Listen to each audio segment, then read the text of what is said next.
ఓం శ్రీ సద్గురుచరణారవిందాభ్యాం నమః. ఓం శ్రీ గణేశ శారదా సద్గురు మంగళమూర్తిభ్యో నమః.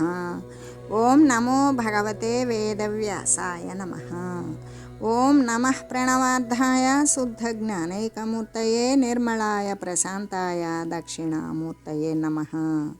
ఓం ఈశ్వరో గురురాత్మేతి మూర్తిభేద విభాగినే వ్యోమవద్వ్యాప్తదేహాయ దక్షిణామూర్తయే నమః. శ్రీ గురుగీత తృతీయోధ్యాయము. అంటే పురుషుడై జన్మించినందుకు వానికి శక్తి ఉన్నా శక్తి లేకపోయినా సకల సుఖాలను ఇచ్చేటువంటి అంటే మహా దుఃఖాలతో నిండిపోయినటువంటి సంసారంలో మిక్కిలి సుఖాన్ని కలగజేసేటువంటిది, ఇంకా కూడా శరీరాన్ని పోషించుకునేటువంటి భుక్తిని, శరీరం మరొకటి ఉత్పన్నం కాకుండా ఉండేటువంటి ముక్తిని ఇచ్చేటువంటి శ్రీ గురు చరణారవిందాలను ఆశ్రయించాలి. అంతేకాదు భక్తితో వినమ్రతతో కూడి శరణాగతుడు కావాలి. వేరు మార్గం లేనే లేదు.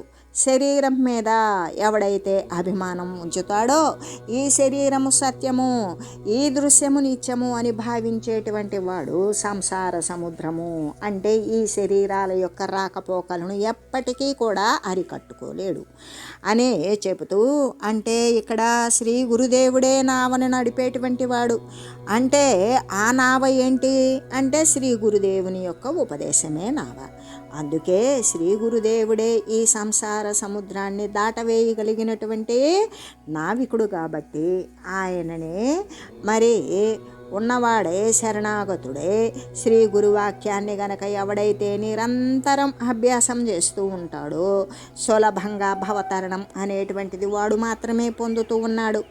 ఆ ప్రకారంగా గురువును ఆశ్రయించినట్లయితే వాని యొక్క జన్మము జ్ఞానప్రాప్తిని పొందుతుంది. అలా జ్ఞానప్రాప్తిని పొందినటువంటి జన్మము మాత్రమే సార్థకమవుతుంది, కానీ ఇంకొక రకంగా కానే కాదు. అందుకే పురుషుడైనటువంటి వాడు అసలు జగత్తులో మానవ జన్మ దొరకడము చాలా కష్టం.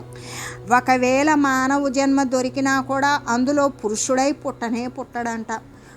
మరి పురుషుడై పుట్టాడు అంటే ఆ పుట్టడం అనేటువంటిది చాలా దుర్లభం. ఎందుకు? పురుషుడు అంటే ప్రయత్నశీలుడు. దేనికోసం? తన యొక్క జనన మరణ విషయాలను శాశ్వతంగా ఆ సమస్యను పరిష్కరించుకోగలిగినటువంటి ప్రయత్నం కొనసాగించేటువంటి వాడు మాత్రమే పురుషుడు. అటువంటి పురుషునికి ఆ ప్రయత్నంలో అంటే మరి అటువంటి పురుషునికి మంచి భార్య రాదు. ఒకవేళ వచ్చినా అతనికి ఈ భౌతిక సంబంధమైనటువంటి భాగ్యాలు రావడం అనేటువంటిది కొంచెం కష్టమే. అటువంటి కష్టాన్ని కూడా అది కూడా లేకుండా పోయింది. ఏ విధంగా? వానికి మానవ జన్మ వచ్చింది, వాడు మగవాడయి పుట్టాడు, వానికి మంచి భార్య వచ్చినా కూడా వానికి భాగ్యం కూడా అమరింది. అటువంటి భాగ్యశాలికి పుత్రబలము చేకూరదు అని అంటే మరి ఇన్ని ఉన్నప్పటికీ కూడా వానికి సంతానం ఉండకూడదు. అంటే అదొక ఆటంకం జగత్తులోకి వచ్చినప్పుడు. ఎందుకు అంటే ఇది చింతనామయమైనటువంటి జగత్తు. భౌతికమైనటువంటి వస్తు ప్రాప్తి కోసం వెంపర్లాడేటువంటి ఈ యొక్క మనసు యొక్క అధోగతిని గురించి తెలియజేస్తూ ఈ విధంగా అటువంటి పుత్రబలం చేకూరకపోతే, ఒకవేళ చేకూరింది వానికి మరి మానవ శరీరం వచ్చింది, వాడు పురుషుడై పుట్టాడు, వాడికి మంచి భార్య వచ్చింది, వానికి భాగ్యాలు వచ్చినవి, వానికి పుత్రబలం అంటే సంతానము కలిగింది.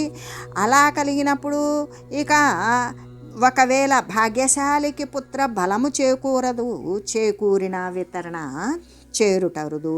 ఒకవేళ భాగ్యం ఉంది, పుత్రబలం ఉంది, అన్నీ ఉన్నా కూడా వానికి దాన ధర్మాలు చేసేటువంటి బుద్ధి పుట్టదంట.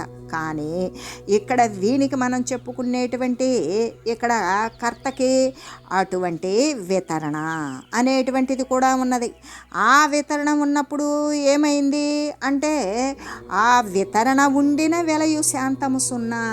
అంటే వానికి మానసికమైన బహిర్వ్యాపకంగా కూడా అంతర్బహిర్వ్యాపకంగా వానికి శాంతి అనేటువంటిది మానసికంగా అలజడిగా ఒత్తిడిగా ఉంటూ ఉన్నాడు. కానీ ఇక్కడ ఏమైంది, వానికి మానవ శరీరం వచ్చింది, వాడు పురుషుడై పుట్టాడు, వాడికి మంచి భార్య వచ్చింది, వాడికి భాగ్యాలు సిరి సంపదలు చేకూరాయి, వానికి పుత్ర సంతానము చేకూరింది, వానికి దాన ధర్మాలు చేస్తూ ఉన్నాడు. దాన ధర్మాలు చేస్తూ ఉన్నప్పటికీ వానికి శాంతము కూడా సమకూరింది. అటువంటి శాంతం ఉన్నప్పుడు వానికి సత్యం కూడా చేకూరింది. అటువంటి సత్యము శాంతము కలిసి ఉన్నప్పుడు పురుషుడైనప్పటికీ స్త్రీ అయినప్పటికీ కూడా ఈ శరీరాలలో ఉండే దైవభక్తి అనేటువంటిది కుదరదంట. కానీ ఇక్కడ మనం చెప్పుకున్నటువంటి ప్రయత్నశీలురికి అటువంటి దైవభక్తి కూడా కుదిరింది. అలా కుదిరినప్పుడు పెక్కు దినములు ఉండరే నిక్కువముగా మళ్ళీ కూడా ఎన్ని కలిసి వచ్చినప్పుడు, అన్ని అనుకూలతలు ఉన్నప్పుడు శరీరాలలో ఉండవలసిన అవసరం ఏముంది? భక్తి కలిగినటువంటి వాడు ఏం చేస్తాడు? భక్తికి మించిన భద్రమోక్షం లేదు. అంటే భక్తికి మించినటువంటి భద్రమైనటువంటి మోక్షస్థితి తప్ప మరొకటి ఉన్నదా? లేదు కదా. అలాగనే వాళ్ళు మళ్ళీ కూడా వారి యొక్క శరీరాలు అనేటువంటివి అన్నీ సమకూరి వచ్చినవి అంటే వారి యొక్క శరీరము అది కడమస్థితి.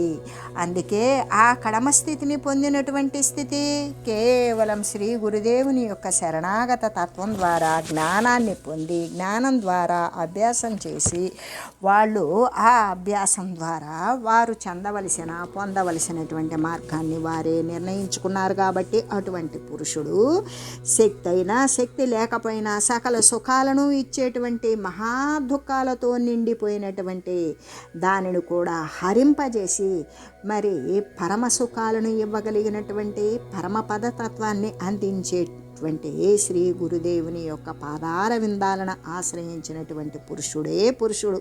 వాని యొక్క శరీరమే శరీరము, వానిదే మానవ శరీరము అని చెబుతూ, కాబట్టి వాని యొక్క జన్మం ఏంటి అంటే జ్ఞానప్రాప్తిని పొందింది కాబట్టి వాని యొక్క శరీరం ధరించినందుకు అది సార్థకమైంది. ఏ విధంగా మరొక శరీరం రాకుండా ఉండేటువంటి స్థితిని వాడు సార్థకం చేసుకున్నాడు. కాబట్టి భవార్ణవతరణము కోరేటువంటి వారికి, భవము అంటే పుట్టుక ఉన్నది అంటే నశింపు ఉంటుంది. ఉత్పన్న వినాశాలు అనేవి ఒకదానిని ఒకటి అనుసరించే ఉంటాయి.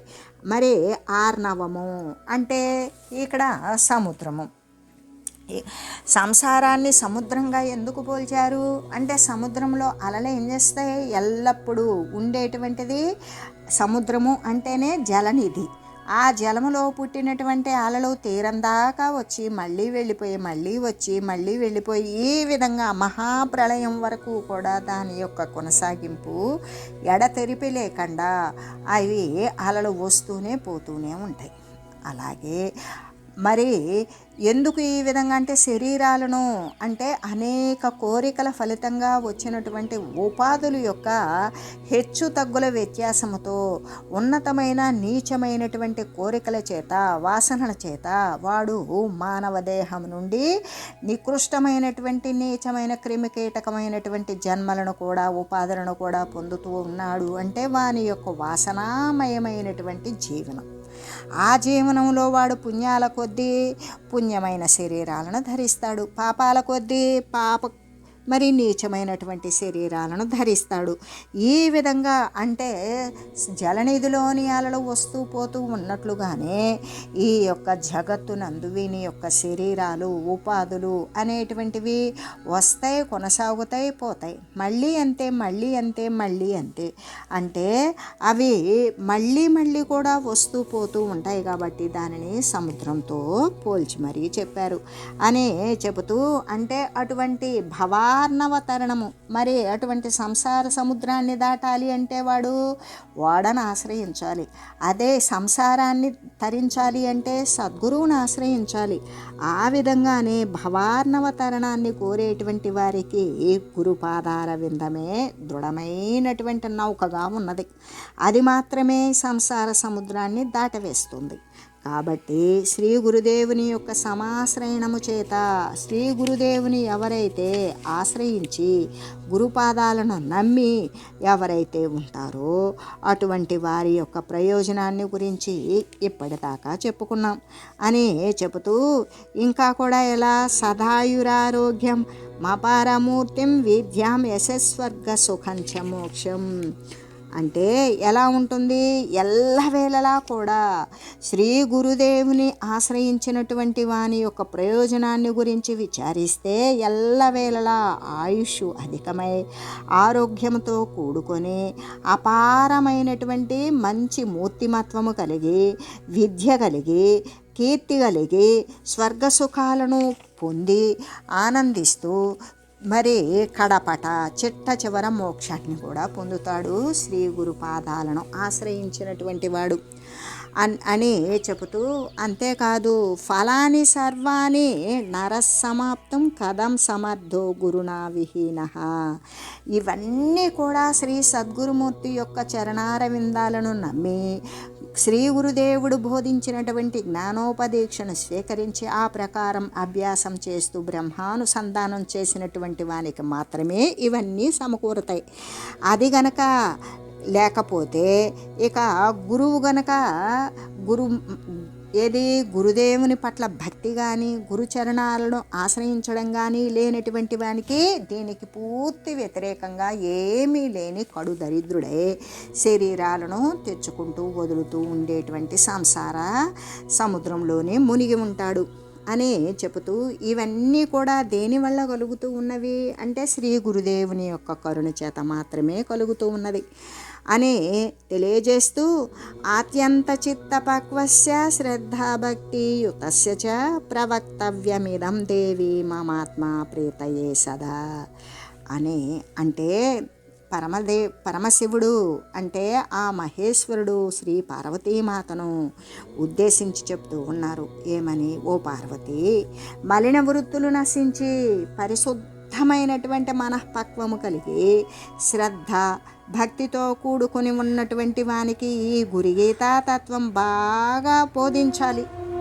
అందుకే మనకి భగవద్గీతలో కూడా ఇలాగే చెప్పబడింది, యా ఇమం పరమం గుహ్యం మద్భక్తేష్వభిదాస్యతి భక్తిం మయి పరాం కృత్వా మామే వైశిట్య సంశయః నచ తస్మాన్ మనుష్యేషు కశ్చిన్మే ప్రియకృత్తమః భవితా నచ మే తస్మాదన్యః ప్రియతరో భువి.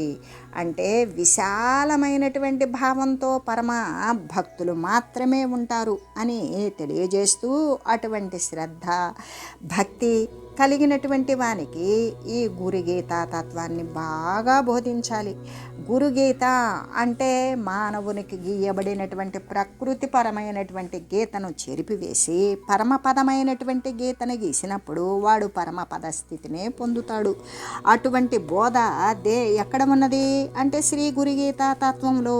శాశ్వత తత్వమే శ్రీ గురుగీతా తత్వం. కాబట్టి శాశ్వతత్వాన్ని పొందింపజేయాలి అంటే శాశ్వతత్వాన్ని గురించి తెలియజేయాలి. ఆ శాశ్వతమైనటువంటి తత్వము నిశ్చలంగా శ్రీ గురుగీతంలోనే ఉన్నది. కాబట్టి ఈ యొక్క గురుగీత యొక్క శాశ్వతమైనటువంటి తత్వాన్ని గురించి బాగా ఎవరికి బోధించాలి అంటే ఎవరికైతే దీని పట్ల శ్రద్ధ భక్తి ఉంటుందో, పరిశుద్ధమైనటువంటి మానసిక పరిపక్వం కలిగి ఉంటారో అటువంటి వారికి మలిన వృత్తులన్నీ కూడా మురికి వాసనలన్నీ నశించిపోయి పరిశుద్ధమైనటువంటి మానసిక స్థితి కలిగి ఉంటారు. వారికి ఇక ఈ గురుగీతం యొక్క సత్యాన్ని గురించి బాగా బోధించాలి. అలా బోధించినప్పుడు ఏమవుతుంది అంటే, ఇప్పుడు భూమి ఉన్నది, ఆ భూమిని శుభ్రంగా రాళ్ళు కానీ కంపలు కానీ మెట్ట పల్లాలు కానీ అంటే హెచ్చు తగ్గులు లేకుండా సమానంగా దానిని చదరం చేసి దానిలో ఉన్న రాళ్ళు కంపలు ఇవన్నీ కూడా ఏరివేసి శుద్ధం చేసినట్లయితే అందులో విత్తనం విత్తామా, ఇంకా అదేమవుతుంది, కొంచెం గనక జలసేచనము చేత అంటే నీటి చేత తడపబడిందా విత్తనం విత్తిన తర్వాత అది సఫలమైనటువంటి మంచి ఫలవంతమే అవుతుంది. అట్లాగే ఈ వేదాంత జ్ఞాన బీజము కూడా అంటే వేదము అంటే ఏదైతే తెలియదగినదో అది వేదము, అంతము అంటే తెలియదగినది మొత్తం మొత్తం విడిచిపెట్టి ఏదైతే అనుభవించదగినది, అనుభవసారమైనది, ఏదైతే తన స్వరూపం ఉన్నదో దాని యందు లీనమయ్యేటువంటి నిక్షిప్తం చేసుకునేటువంటి తత్వమునందు అనుసరించిపోవడమే అంతము. అటువంటి వేదాంతము అంటే పరమపదమునందు తన యొక్క స్వస్థానమునందు తాను సంలీనం అవడం, ఆ స్వస్థానం గురించి తెలుసుకోవడమే వేదాంతం. జీవి ఎక్కడ నుండి ఉత్పన్నమయ్యాడు అంటే జీవుడు ఉత్పన్నము కాల, వాని యొక్క స్థితి బ్రాహ్మస్థితి, ఆ పరబ్రహ్మస్వరూపమే ఈ యొక్క. కానీ వాడేమనుకుంటున్నాడు, ఈ శరీరము ఈ దృశ్యము నేను నాది అనుకుంటున్నాడు. అది దేని కారణం చేత? జ్ఞానము లేని కారణం చేత. అందుకే వేదాంత జ్ఞాన బీజమైనటువంటి వేదాంతంలో ఏమని చెప్పబడుతుంది? తెలియదగినదంతా తెలిసినదంతా వదిలివేయగా ఏది తాను అయి ఉండవలెనో ఆ అయి ఉన్నటువంటి స్థితమైనటువంటి వస్తువే తాను అని దాని యందు నిక్షిప్తమై ఉండడమే అంతస్థితి. కాబట్టి ఆ అంతమైనటువంటి స్థితి ఏదైతే ఉన్నదో ఆ స్థితిని పొందింపజేయటానికి వేసేటువంటి జ్ఞాన బీజము అంటే విత్తనమే కదా. ఆ విత్తనము చక్కగా చదును చేసి ముళ్ళు కంపలు రాళ్ళు ఇవన్నీ తీసివేసి చదును చేసి మిట్ట పల్లాలు కూడా లేకుండా సమంగా చేసిన భూమిలో విత్తనం పెట్టి నీటితో తడిపితే మొలక వచ్చి ఎలా సఫలీకృతమవుతుందో అదేవిధంగా వేదాంత జ్ఞాన బీజం కూడా ఈ వీతరాగ హృదయ క్షేత్రం అందే. వీతరాగుడై ఉండాలి. ప్రాపంచిక సంబంధమైన విషయాలను గురించి తెలిసి అసత్తని ఎరిగి వాటిని వదిలివేసి ఉండాలి. దేని పట్ల ఆసక్తి అనాసక్తి అనే విషయాలకు లోబడకుండా ఉండాలి. ఏ వస్తుతతి మీద లోక సంబంధమైన దేహ సంబంధమైన ఈ యొక్క రూపస్థితి యందు వానికి మొరుపు కలిగి యావగింపు కలిగి ఉండాలి. అది అసత్యము అనే భావన దృఢపడి ఉండాలి. అది మాత్రమే వీతరాగుడు. దేని పట్ల కూడా అనురాగము ఆసక్తి లేనటువంటి వాడే వీతరాగ హృదయము. అటువంటి హృదయమునందు సమత్వముతో కూడి ఉన్నటువంటి యథాప్రాప్తమైనటువంటి విషయాలను అనుభవిస్తూ సర్వం పరమాత్మమయంగా చూడగలిగినటువంటి వాడు మాత్రమే వీతరాగ హృదయుడు. ఆ హృదయ క్షేత్రమునందే విత్తనము సఫలమవుతుంది. ఎటువంటి విత్తనము అంటే జ్ఞాన బీజము అనేటువంటిది ప్రయోజనవంతమవుతుంది. అందుకే అటువంటి వారికి బోధించడం చేత జ్ఞానం అభివృద్ధి అవుతుంది. అది ఇంకా ఉత్పన్నం అవ్వడమే కాదు, అనేక రకాలుగా అభివృద్ధి చెందుతుంది. కాబట్టి అంతకంటే కూడా సంతోషము ప్రీతికరమైనటువంటి కార్యము ఇంకేదైనా ఉందా అంటే ఇంకేదీ లేదు. ఎందుకు అంటే వీతరాగుని యొక్క హృదయమునందే జ్ఞాన బీజము అనేటువంటిది నాటాలి. వానికి మాత్రమే ఈ యొక్క గురిగీత తత్వాన్ని గురించి బాగా బోధించాలి. వానికి మలిన వృత్తులు ఆసక్తి అనేటువంటివి ఏవీ లేవు, నశించిపోయి మానసికం అనేటువంటిది పరిశుద్ధ తత్వంతో మానసిక పరిపక్వం కలిగి శ్రద్ధ భక్తి మాత్రమే ఉండి సర్వము పరమాత్మమయము అనేటువంటి స్థితిలో ఉన్నటువంటి వానికి మాత్రమే ఈ యొక్క జ్ఞాన బీజము అనేటువంటిది ప్రయోజనవంతమవుతూ ఉంటుంది. అటువంటి వారికి బోధించడం చేతనే జ్ఞానం అభివృద్ధి చెందుతుంది. కాబట్టి ఆ అభివృద్ధి చెందినటువంటి జ్ఞానము ఏమవుతుంది అంటే ఎవడు అనుసరిస్తున్నాడో వాడు తన యొక్క స్వతహాగా తన స్వస్వరూప సాక్షాత్కార స్థితిని వాడు అందుకుంటూ ఉన్నాడు.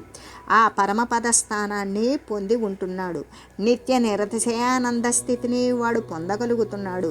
శాశ్వతమైనటువంటి పరమపదమనందు శాశ్వతమైనటువంటి విరామాన్ని పొందుతూ ఉన్నాడు. అటువంటి వాడికి అంతకంటే సంతోషకరమైనటువంటిది ఇంకా ఇష్టమైనటువంటి క్రియ కానీ కార్యం కానీ ఇంకొకటి ఉంటుందా అంటే మరొకటి లేనే లేదు. అంటే భక్తులందరూ కూడా వారు ఇలా గురుదేవుని ఆశ్రయించి జ్ఞానదీక్షణ తీసుకొని జ్ఞానోపదేశాన్ని అభ్యసిస్తూ ఆ మార్గాన్నే పయనిస్తూ పరబ్రహ్మానుసంధానం ద్వారా పరబ్రహ్మతత్వాన్ని పొందగలిగినటువంటి ఆ యొక్క భక్తులు, అంటే గురువును ఆశ్రయించినటువంటి సత్శిష్యులు అందరూ కూడా మరి తమకు తాము తరిస్తే సరిపోతుందా అంటే సరిపోదు. ఎందుకు? వారు తరించారు, మరి ఇంకా అజ్ఞానంలో ఉన్న వారిని తరింపజేయాలి అన్నప్పుడు ఒక మాస్టర్ ఉన్నాడు, 10 మందిని విద్యార్థులని పైకి తీసుకువచ్చాడు. అయితే వాళ్ళంతా కూడా అందరూ మాస్టర్లే అవుతున్నారా? ఆ 10 మందిలో ఒకడు ప్రొఫెషనల్ కోర్స్ అయిన ఇంజనీరింగ్ కానీ, డాక్టరేట్ కానీ, లేదా లాయర్ కానీ, లేదా బిజినెస్ మ్యాగ్నెట్ కానీ, లేదా ఇంకేదన్నా కూలీ నాలి పని చేసుకోవడం కానీ ఉంటాడు. ఆ 10 మందిలో ఏ ఒక్కడో టీచర్ అయ్యేవాడు ఉంటాడు. ఆ టీచరు మాత్రమే మరొక 20 మందిని మరివాడు వృద్ధి చేయగలుగుతాడు. అంటే ఎంతమందికి జీవన విధానం అందుతుంది అంటే, అలాగే ఇక్కడ కూడా ఏ విధంగా తమకు తాము ధరించి ఉన్నటువంటి వారు అంతకంటే సంతోషకరమైన ప్రీతికరమైన కార్యం మరి ఒకటి లేకపోతే లేదు. కానీ భక్తులంతా కూడా సత్శిష్యులంతా కూడా ఇటువంటి గురు సంపదను పొంది వారు వారి యొక్క సంసార తనివి అనేటువంటిది తీర్చేసుకుని వారు సంసార తరణము గావించుకొని వారు తరించిపోతే సరిపోతుందా? కాదు కదా. అనేకమైనటువంటి ఇంకా మలినాలను తొలగించుకొని నిర్మలమైనటువంటి ఆత్మకు వారికి మార్గోపదేశము చేసేటువంటి వారు, సరి అయిన వారు, సద్గురువులు దొరకక వారు తప్పిస్తూ ఉన్నారు. అటువంటి వారిని వెదకి పట్టి వారికి జ్ఞానాన్ని బోధించి ఆ జ్ఞానం అనేటువంటిది మరి ఎన్నో విధాలుగా కూడా వానికి వివేక సహితమైనటువంటి విషయాలను బోధిస్తూ నిర్మలమైనటువంటి ఆత్మ కలిగినటువంటి వారికి శ్రీ గురు గీతా తత్వాన్ని తెలియజేయాలి. అలా తెలియజేసినట్లయితే మరి నేను నిత్యము కూడా ఆనందభరితుడనే అవుతాను అని శ్రీ మహేశ్వరుడు పార్వతీమాతతో తెలియజేస్తూ ఉన్నాడు. ఈ విషయంలో గురించి భగవద్గీత కూడా తెలియజేసింది అని చెబుతూ, అంతేకాదు అంటే మలినరహితులైనటువంటి నిర్మలమైన ఏ మాలిన్యము లేనటువంటి జ్ఞాన మార్గాన్ని అనుసరించాలి, గురుపాదాలను ఆశ్రయించాలి, పరమపదాన్ని పొందాలి, సర్వసాక్షిత్వ స్వరూపమైనటువంటి అఖండమైనటువంటి చైతన్య వస్తువు నేనే అని నాకు రూఢిపడాలి అనే విషయం కోసం ఆసక్తిగా ఎదురు చూసేటువంటి మహనీయులకు, నిర్మలాత్మలకు గురు గీతా తత్వాన్ని తెలిపినప్పుడు మాత్రమే నేను నిత్యము కూడా ఆనందభరితుడనవుతాను అని ఈ విషయాన్ని గురించి పార్వతీమాతకు తెలియజేసి, ఓం మంగళం శ్రీ గురుదేవాయ మహనీయ గుణాత్మనే సర్వలోక శరణ్యాయ సాధురూపాయ మంగళం. ఓం లోకా సమస్త సుఖినో భవంతు. ఓం శ్రీ సద్గురు పరబ్రహ్మార్పణమస్తు. ఓం తత్సత్.